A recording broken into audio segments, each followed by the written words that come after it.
છે કે 20 અવલોકનોનો મધ્યક એટલે સરેરાશ કેટલી આપી છે? 10 આપી છે ને. લગભગ બધાનો આન્સર સાચો છે.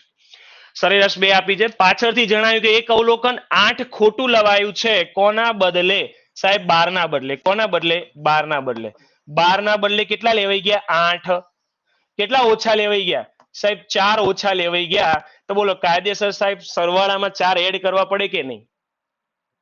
હવે તમે જુઓ, આ સરેરાશ છે. આ શું છે? સરેરાશ. તો આ 4 ના લીધે સરેરાશમાં શું બદલાવ થશે? તો સાહેબ સરેરાશમાં આ જે 4 છે ને એક્સ્ટ્રા મારે જે ઉમેરવાના છે એ કેટલા લોકોમાં વહેંચાય? સરેરાશ માટે તો 20 એ 20 અવલોકનમાં આવશે. તો 4 ભાગ્યા કેટલા? 20. સરેરાશ 10. 4 ભાગ્યા 20 કેટલા થશે?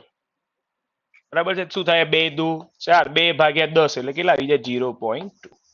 તો 10 વત્તા 0.2 એટલે આન્સર શું આવી જાય? 10.